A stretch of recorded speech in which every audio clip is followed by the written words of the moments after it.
following podcast is recorded and produced by the Podcast Precinct in affiliation with the network at bicbp-radio.com. The Podcast Precinct. Consistency, creativity, culture.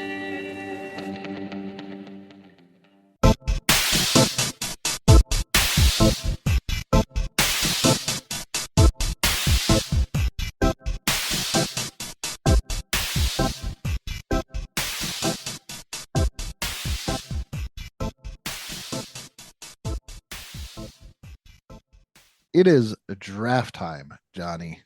Ooh, it's cold in here. There must be a draft. Probably because I'm not wearing pants. It was cold last night for you, as they said. Oh, God. Number 2 pick in the draft goes to the Charlotte Hornets. Oh, You don't yeah, get always the bridesmaid, never the bride. That's Charlotte. Well, Charlotte Hornets. you get a chance to draft a guy named Scoot. I think there's like two people that we're trying to choose between as the number 2 pick. But I'll tell you this, and I wanted to do this, but I just knew I'd be depressed. I wanted to go through like the last 20 years of Charlotte Hornets draft picks and just see all the players taken after our pick and see how much better they were than us, but I just couldn't do it. I knew I'd be so sad. For every LaMelo Ball, there is like 100, Michael Kidd-Gilchrist, or who was I hate sounding like I'm not going to play, but you know what I mean. Yeah, Michael Kidd-Gilchrist was pretty bad. Malik Monk. He was a really good defender, but he had such an odd jump shot. But anyway. But we're gonna go through the next 3 episodes are gonna be NBA draft related. Today we're gonna be ranking the 80s number 1 overall picks. Next episode is 90s number 1 overall picks, and then Johnny, by your request, we are redrafting the 1996 NBA draft. Yes, one of the best, wildest drafts I think is the 96 one. It's very interesting. But today we are doing the 1980s number 1 overall picks, 1 through 10. So let's get into it. You're stealing that from my other podcast. But there's no music. Oh yeah. Okay. All right. Fair. There's no music, right? But yeah. So 1980s, probably, if you know, Johnny and I were born in the early 80s, so we know of these players, but probably didn't see most of these guys really play. So it's kind of interesting. Is there any special way that you ranked them? Because I know when it comes to ranking things and tiering things, there's always Jack logic, but I think there's always a special Johnny way. But I think when it comes to basketball, you get serious. You get that. This is the one sport that I feel fairly knowledgeable on, and my problem here with this one is overall, I'm very aware of all these players. Obviously, I've heard of all of them. Yeah. But like your Joe Barry Carroll, who I'd obviously had heard of, I know of, but I'm not as familiar with his career because he was drafted 3 years before I was born, stuff like that. But, that's also not fair because James Worthy was drafted a year before I was born, and I'm super aware of him and his career, right? So I think that's how we got to kind of go by this. Yeah. But so just know if like you're a Joe Barry, Carroll fan, we get it. To be a number 1 pick anyway is a huge accomplishment. So and I would say none of these players in the 80s number 1s, I would not consider any of them really a bust. So, my number 10, I would. Oh, I'm very curious who you think that is. Then. Okay. So, do you want to go first, or do you want me to? So are we doing this? Are we going to go from 10 to 1? Let's go 10 to 1. Okay. And then I got each guy up so I could read off their stats and stuff. Yeah, read off their kind of accomplishments. All right. I think I have an idea who your number 10 is going to be too. I have 2 people I'm trying to decide between. I'm probably going to go with 1989 the Sacramento Kings got Purvis Ellison. Yeah, that's my number 10 as well. Yeah. Nervous Purvis. Yeah, also Danny Ainge nicknamed him at one point out of service Purvis because he was always injured. Yeah, yeah, he's one of those players, unfortunately, Right. who was hurt often. So his biggest accomplishment in the NBA award wise was he was most improved player in 1992, and he retired averaging 9.5 points per game, 1.6 blocks per game, and rebounds 6.7. Yeah, and as a number one pick, those are not great numbers, right? Like if he was like the 15th pick or whatever, then I think that's really very solid career. But That, for number one pick, I'd say that's a disappointment. yeah, not very good for never nervous Purvis or even out of service Purvis. His last year he played with the Seattle Supersonics, 2000 in 2001, he played 9 games. He averaged point 0.7 points in those 9 games. Now, in fairness, that's 0.7 more than I ever averaged. That is true. So, who do you got at number 9? Oh yeah, you had the same person, didn't you? Yeah, I'm Um, looking up. I'm I'm guessing our lists are going to probably be the same for definitely the bottom two, and for most of them, Yeah, my we're man. very there's not too much we fight about when it comes to this stuff. Yeah, that's true. That's true. Um, I'm actually trying to compare real quick two guys' stats to see who I want to put in which spot. Okay, I'll Um, so I'll if you go. already know, you go ahead. I went with Joe Barry Carroll. Spoiler alert, he's one of the ones that I'm checking between. I went with Joe Barry Carroll. Okay, I'm going to agree with you. Just looking at the stat, I did a really fast stat look. I'm going to agree with you too. A very solid career though. Uh, sadly, and I'm no shade to Nervous Purvis, but much better stats than Nervous Purvis there. He made an All-Star game in 1987, and he was NBA All Rookie first team in 1981, and he kind of helped the Celtics get a dynasty when he was traded to Golden State. Oh, that's what. Oh, yeah. Yeah, he was. You look at his stats, and when he goes over, he averaged way more points than Purvis per game at towards the end of his career with 17.7. Yeah. He is a center. Uh, That's okay though. it He looks like as long injury. as he asks for forgiveness for his sins, then He looks like sorry to get all religious. he's a career going on. But once again, it looks like just injuries. Just Yeah. all injuries. Way better than Purvis. All And right. I'm going to go ahead and guess that your next one, because it's going to be my next one, Who do you got? it is. I think I got to go Mark Aguirre. I did not have Mark Aguirre. I think I know who yours is. Then Mine You're- is Danny Manning. that's what I. Yep, that's what. And Yeah. okay. Uh so I put before I get into actually let's get into the stats. So Mark Aguirre, He two-time averaged like 20, something like that. Yeah. yeah, two-time NBA champ, three-time NBA All-Star.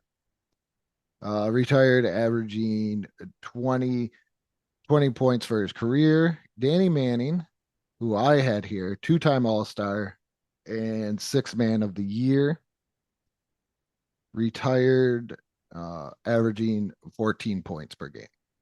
All right. So the reason that I didn't put Danny Manning here is that Danny Manning's one of those, there's always a player that you just can't figure out why, but you just really think they're great. Even, like you're just a fan of them, even though they're not the superstar on the team or whatever. And Danny Manning's one of those for me. I just remember watching him play, and I was like, I really think this guy's great. So that's probably some bias in mine not putting him at number 9. So I didn't, or at number 8. We're at 8 now. Yeah, number 8 for me. Was it that? Oh, why you didn't put him at number 9? Yeah, Mine yeah. was why I have him at 8 over and then Mark Aguirre over him is because of the hype around Danny Manning. He's kind of That's fair. He's kind of Yeah. one of those first college players that I remember that there was so much hype. And Yeah. during the card collecting days, you wanted the Danny Manning rookie card, and he just never really did anything. I mean, he had a very solid career, but compared to the hype, you're right. Yeah, and that's the thing here too. Being a number 1 pick comes with a lot of What was he? He was a Kansas, hype, right? I think so, right? But yeah, I'll go ahead and tell you who my number 8 then would be because Danny Manning is my number 8. Mark Aguirre is my 8. Yeah, that's what I figured. We're just And switching them around. Yeah, I put Aguirre, or I'm sorry, Mark Aguirre is my 7. Oh, who's your 8? I'm so confused right now. Okay, so mine so far 10. I got Purvis Ellis. Yeah. 9 was Joe Barry Carroll. Number 8 was Danny Manning. And then you got Mark Aguirre. Yeah, Mark Aguirre. And the reason I put Aguirre over Manning also is because he was kind of a Pistons spark.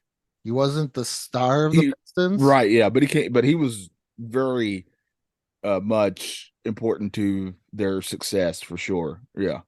That's why I picked Aguirre over Manning. It looks like he actually did something, and I can't help it if he got drafted to purgatory in Dallas, where he averaged a crap load of points in Dallas, but seemed like Detroit just needed him to get over the hump. Yeah. So who have I drafted so far? So you have at number 10, you got Purvis Ellis. 9 is Joe Barry Carroll. Number 8 is Mark Aguirre. All right. So I'm on number 7 then. Yeah. And my 7 would be Danny Manning. That is my 7.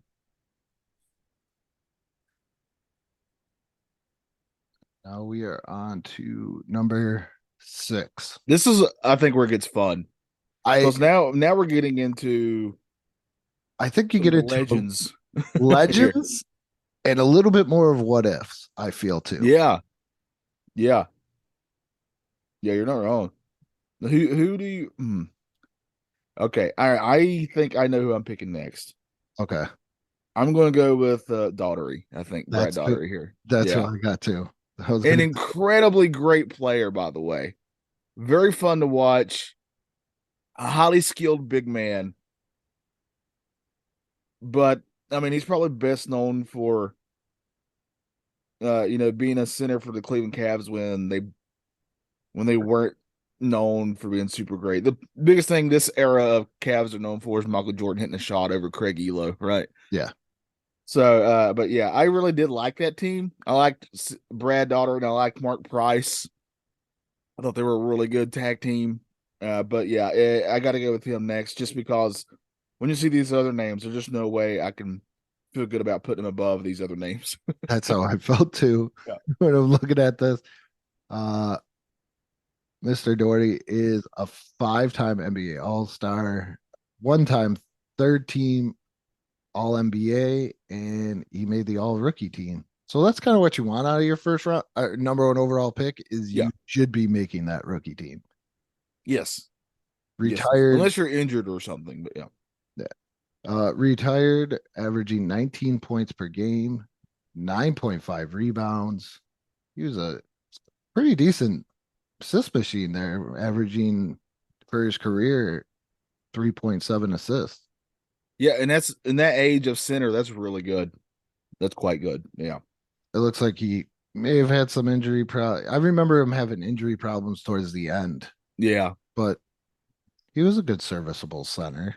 Very much so. Yeah. If you had him on your team, you weren't mad about it. No. Yeah. North Carolina kid too. Yeah, of course. I mean, that's the other thing. I didn't want to bring up my biasness there, but and NASCAR. Yes, you know what? Yes, yep. 2 things there going for him in my book. I think we agree probably on number 5 here too. Who are you going to go with? Ralph Sampson. Yeah. Yes, I'm with you. But man,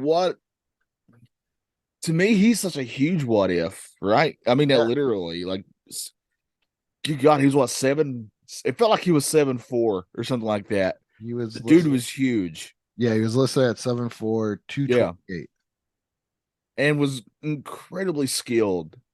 But man, and I remember reading back and seeing video and just watching documentaries and stuff, how excited, because the Rockets literally get back to back first round number 1 picks, and they get Ralph Sampson the first time, and then somebody else I'm sure we'll draft later. Yeah. But they had two of at one point.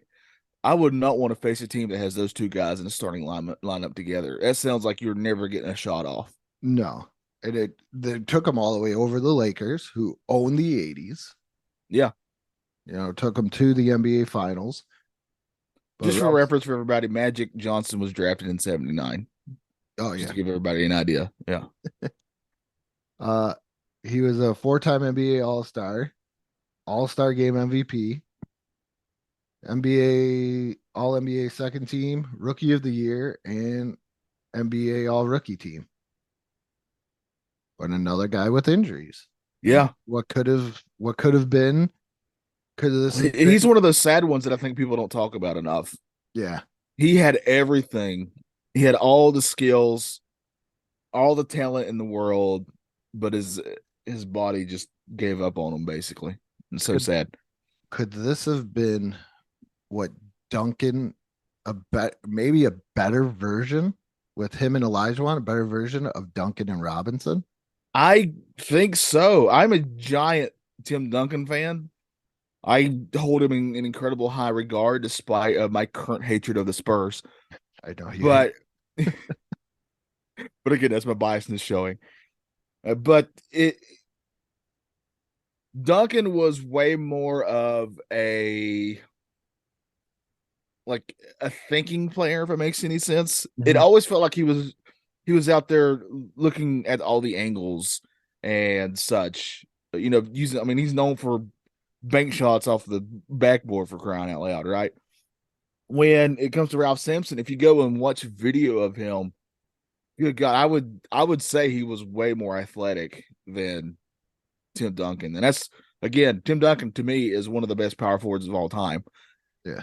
But that's saying something, because this guy, Ralph Sampson, was just too injured. And that's one of the sad, I'm sure we'll do something on like injured players that it makes me want to talk about, Penny Hardaway and all these type of players who had a promising career just taken away from them.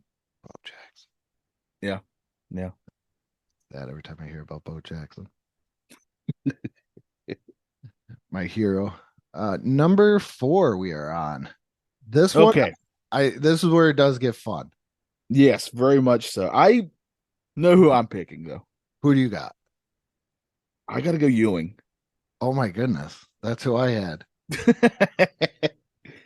Patrick Ewing is one of those incredible players who sadly will always be known as almost getting there. He's probably number 2 behind Barkley when it comes to that. Yes, that's what I would say. Yes.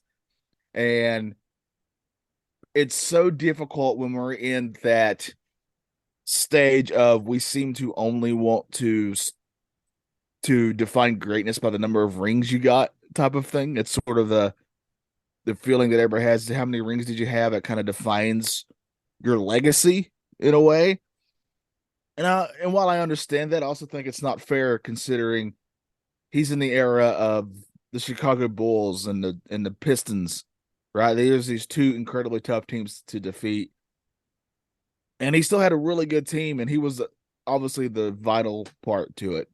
I'll always remember those Bulls-Knicks games. Those were always like literal knockdown fights. And then the Heat later on too. Yeah. Yeah, just seeing Jeff Van Gundy get dragged around the court. Him and Mourning battling just constantly. Georgetown produced 3 really good centers between the in the 90s, like really good centers. Yeah, there was a time when Georgetown was kind of up there with Duke and North Carolina and UCLA, those type of schools that would always produce really good professional basketball players. And then for some reason, like after Iverson, they sort of fell off a little bit, I think, when it comes to that. For some reason, they'll have one every once in a while who seems like they're decent, but I would say in today's age, it's Duke and UCLA maybe, and Kentucky. Even Kentucky. Kentucky's kind of fallen off a little bit. I think it's because they could go into the G League now. Yeah. I think that doesn't help situations. What do you mean? Right. I have to go to college and I can make money? You can't blame them. You can't blame them. I get it. If I had that talent and that was an option to me, you would definitely have to explore it. Yeah. So I get it. Yeah. Okay. So next, here, let me go off of give us accomplishments. His stats speak for himself. 11-time NBA All-Star. He was only a 1-time All-NBA. Oh yeah, but that's the era that he played in. 6-time All-NBA second team. 3-time All-NBA defensive team. Rookie of the year. Made the All-Rookie team. NBA anniversary teams for the 50th and the 75th. And he also has his number retired. And I believe Doherty also has his number retired too with the Cavs. And he was also the first player taking when they kind of changed how you draft. With there's a lot of controversy there. Yeah, I'm not going to get into it the way that you're going with the lottery. What are you talking about? What are you talking about? Let's go on. Let's go on to number 3. Dead gum Spurs. I think we're going to agree here with number 3. Who do you got? We have whoever's this top 3 is insane to me. Yes. The top 3 players here is ridiculous. But I got to go James Worthy next. That's my guy too. Good game, James. I love James Worthy. First of all, UNC guy. So of course I'm going to like James Worthy. But it was, to me, yes, the Lakers were good, but they got this guy and added him, and suddenly Showtime is going crazy, right? So I got to go James Worthy here. What an incredible talent. And also, side note, I don't know, he does a lot of announcing for the Lakers now, and he has a lot of really hot takes about Lakers that I highly recommend you look up on YouTube. Oh, I gotta look this up. Very entertaining. I get into a fight with a young kid at work all the time about old school NBA and new school NBA. Oh yeah, it's always fun. Yeah, we get into the fight of Embiid and Olajuwon. Oh, I'm going to Olajuwon all day long. Yeah. That's what I tell him. I said, and I'm not even knocking Embiid. I think Embiid's incredibly talented, but Olajuwon was just another thing. Unworldly human being. Yeah. Yeah. Big game, James, all the way. 3-time NBA champion, finals MVP. That's the first one we've heard of that one. 7-time All-Star, 2-time All NBA third team. Rookie of the year first team, made the anniversary team for the 50th and 75th, and that number 42 is retired. Yeah. And you can thank the Cleveland Cavaliers. I believe Don Ford was traded for that pick. Oh man, that's another great topic. Like players who are picked for other players. What happened to that note? That I'm not trying to knock. I feel like I'm knocking people when I say that stuff, and I feel bad about it. But compared to James Worthy, it's, you know what I mean? Yeah, James Worthy was that. It sounds stupid to say this about him, but it gets into that conversation. Can you be in the Hall of Fame and be underrated? Oh yeah, I feel like he is kind of that underrated. Yes, because I also kind of feel like if he was on another team where he was the main focus, his averages would be way better. Yeah. But the fact of the matter is he was on a team that had Magic Johnson and so many other incredible players, and that's just going to eat up what your stats would look like. That takes nothing away from what he did. What an incredible player. I think we both have the same number 2, but yeah, I think we're just gonna David Robinson's number 2, right? Yeah. The Admiral himself. Scored 70 in a game once to win the scoring average that one year. Just seems like a great dude. I mean, he didn't even start his career when he could have because he was in the armed services, right? Yep, Navy. And he wanted to finish that out, so he did. And then he came to the NBA and immediately this you can also tell this 80s is the era of the big man, right? Yeah. Because I mean, look who our top players are besides Worthy kind of sneaking in there. And that's also why Patrick Ewing couldn't buy being on the first team NBA. Because you had freaking David Robinson and our other who our number one pick is. Yeah. Oh yeah, we already know. But and then you Shaq later on. Yeah. I mean, so and then you still had Kareem when you did come into the league. Yeah. So your Patrick Ewings and your Brad Daughertys were in some trouble when it comes to getting any sort of recognition. Patrick Ewing has a very long resume here.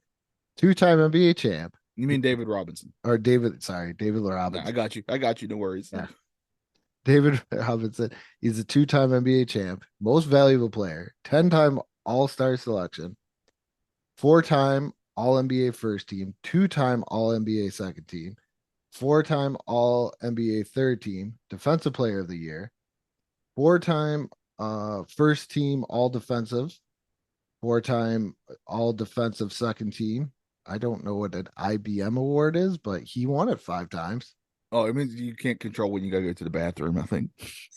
It was awarded to the or it's a computer, it's one or the other. I can't remember. Damn it. Go back to it. I don't want to click on it. Okay. IBM award was award given out to National Basketball Association player from 1984 to 2002, sponsored by IBM, and was determined by a computer formula which measures player statistics and statistical contributions. Oh, so it's a stat thing, basically. Yeah. NBA Sportsman Award, the J. Walter Kennedy Citizenship Award, that kind of speaks for itself. He was as you alluded to, NBA scoring champ, rebound leader, blocks leader, rookie of the year, NBA first team all rookie, anniversary team 50 and 75th, and he got his number retired by San Antonio Spurs and was Sportsman of the Year by Sports Illustrated in 2003. We get it. He's good. And he once saved a child from a tree. No, I'm just yeah. I'm sure he did. He's really tall. Yeah. Just had to reach up and get the kid out of the tree easily. Yeah. I just thought about that. Being in the Navy, and I don't know if you've ever because we had a naval park in Buffalo. Mm-hmm. And I'm like 6'4", and I had a hard time walking through those things. And this guy is like 7'1". You're right. Yeah. I am 6'1", right? Mm-hmm. And on top of that, I'm not what you would call svelte. Just throwing that out there. And I have a very distinct memory of visiting a battleship when I was I think it was in Wilmington, North Carolina, somewhere. I was on the coast somewhere and thinking like, this is crazy tight. That's all. I'm 6'1". I'm not 7 foot tall. I'm thinking about that, and I'm thinking about the uniform where he walks in and the tailor's like, oh, gotta do this today. Yeah, like I literally need a ladder to make. Yeah, when my close pals was getting married and I had to go get fitted for a tux. How that guy looked when he saw this big guy walking in. I get you. Yeah, he was like, oh god, he just threw his stuff up and walked out. I think the worst ever, where I wasn't like, normally if somebody makes fun of my size, I'm like, oh, maybe I should do something about it, but I just laughed so hard.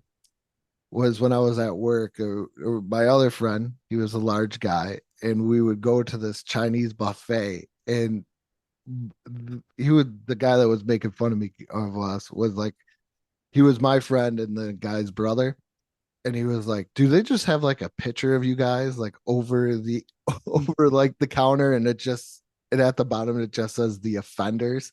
And I thought it was just so funny that he didn't go with do not feed them or cut them off. And then he just said the offenders. we were just very bad. And I still think of the John Panette there with the you big boy, eat vegetable, go home. But one time this is a true story. Trevor and I famously ate 2 buffets in one day. We did not feel good, I could imagine. but that's his wife's fault. I purely blame her for that. Why did she approve of it and let you guys go out alone? We'd already eaten a buffet, and then this is when I don't think they were married yet, but this is when they were dating. So we were going to meet her for dinner, and she does not eat very much. She's a little thing. She doesn't eat very much, that type of stuff. But for some reason, she goes that she wanted to eat at this Chinese buffet place that Trevor and I really love. We were like, we were not feeling good even when we agreed to that after already eating at, I think, a pizza buffet. Oh, Yeah. Oh man, it was not a great day the next day, but the food was quite good. Carb City. You're not wrong. So our number one, obviously, Hakeem Olajuwon, The dream himself, one of the greatest inside players of all time. The Dream Shake is incredible. I highly recommend, if you're not familiar with his actual game, just looking up highlights of all the ways he would just trick people. And I never played past like rec league basketball, but I did play a lot of playground basketball like crazy, right? That was my game. And I'm a big dude, but I'm 6'1", 6'2". However, I would watch Hakeem moves in the paint, how even though he was already tall, but a lot of times he would fake people out of their shoes, right? Like he was just so crafty. And I really would watch and study him with stuff like that. And that's how I was able to score over so many guys who were way, way, way, way more athletic than me, who were guarding me. Made our number 3 guy look like an idiot during the finals in 94. Yeah. And the only guy to actually win other than David Robinson in the Jordan era. Yeah. But in fairness, it was also when Jordan kind of said, I'm going to play baseball. Yeah.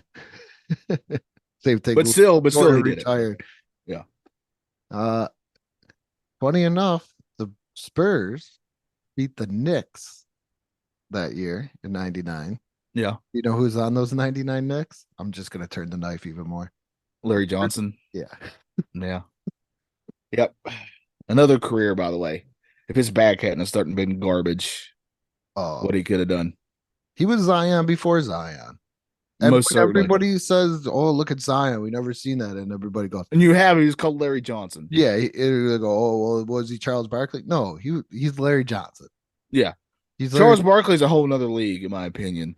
Yeah, but Larry Johnson was Zion before Zion. Oh yeah, and he could actually stay healthy until he got older. Yeah, until his back decided that it didn't like him. I almost had shots fired at Zion, but I didn't want Ja to go, "Who needs a gun?" Oh man. But I'm not going to make any jokes. I do not want to get shot. So it's not, man. How? Oh, good God! How? Just not smart. Episode. People doing stupid things with their careers. Yeah, yeah. I don't. You have everything. You have everything in front of you. It's like you have the whole. Like someone's made this whole delicious meal and put it out in front of you, and as you're about to take a bite, you flip the table over. Yeah, and now you're starving because you wanted to be cool. Yeah, you wanted to be. Yeah. Cool. Good God. It's like having a lottery ticket and you won the Powerball and you're like, you know what I'm going to do? I'm going to tear this up. It's even more maddening when this guy's a multi-millionaire. Yeah. Why does he even need to do this? It's so stupid. God, it makes me so mad. I'm even more mad because I know there are kids who really look up, whether you want to be a role model or not. Again, bringing back Charles Barkley, whether you want to be a role model or not, guess what? Kids look up to you. Mm-hmm. That's just it. And that's the position you're in. And to do stuff like that. And I'm just looking at, again, this is such a side tangent, but just to get out there, I'm in North Carolina. There's guns behind, like I could probably walk outside and trip over a gun. They're just everywhere. And you're in Texas. Yeah. So you know what I'm talking about. I'm not against people having a gun for self-defense or for hunting. But if you're just waving it around like an idiot in a car, you're just asking to, I'm also biased against this just to get serious for a second. when I was growing up, my cousin Jason, I looked up to him, right? Love the guy. He's probably where I got a lot of my sense of humor from, if I'm being honest, because he'd always go around telling jokes. When I was in 5th grade, he and his stepbrother got a hold of their stepdad's gun, and my cousin's not here anymore, right? Yeah. So I do not take this stuff lightly. It really honestly pisses me off that this guy has the whole world in front of him. And I know nothing happened, and I'm glad nothing happened. But guess what? You're just The asking potential for is it. there. Yeah. Potential's there. Yeah. So get your act together because he has all the promise in the world. He's really fun to watch. He's a crazy good basketball player. Get your head on there, buddy. Maybe he needs Shannon Sharp.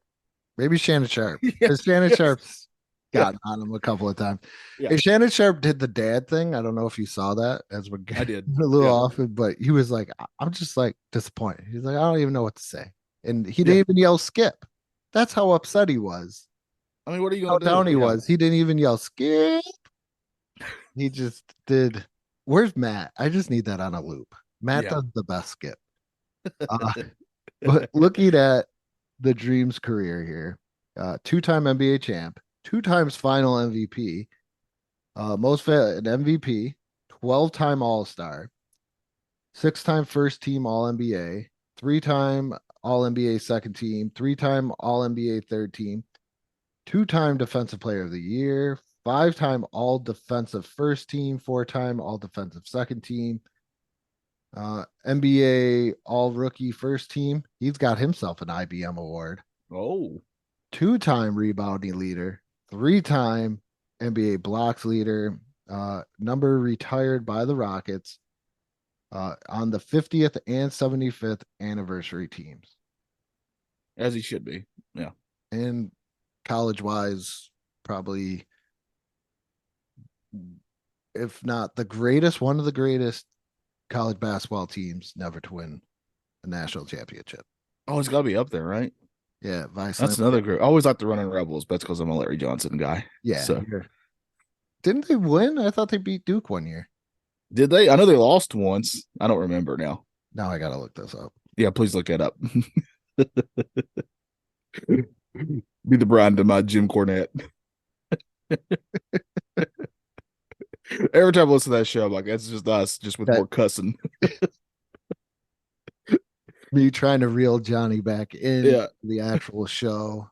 Yeah. I know how Brian feels. National. I don't want the bracket. Oh my goodness, it's giving me every single round. UNLV beat Duke. Wow. But then they lost the next time, right? Yeah, That's what I'm thinking. Yeah. they beat Duke 103 to 73. That's a heck of a score in college game right there. Yeah, well, they beat Iola 131 to 101. Yeah. There's a great documentary about that team too, by the way, the Running Rebels. Then they have the Plastic Man, Stacey Augman also. They sure did, yeah. And I think wasn't Greg Anthony on that team too? I think so. If I'm thinking right. Yeah, they had a lot of really good players. Because they were kind of the Fab Five of Michigan before the Fab Five in a way. Jerry Tarkanian was the head coach, right? Yeah. Yeah, who is probably best known now as I believe he was the coach before they got Pat Riley in Lakerland. Oh, they were trying to get him, and he decided to stay a college coach, kind of the Coach K did later on. Yeah, because I guess Winning Time's coming back.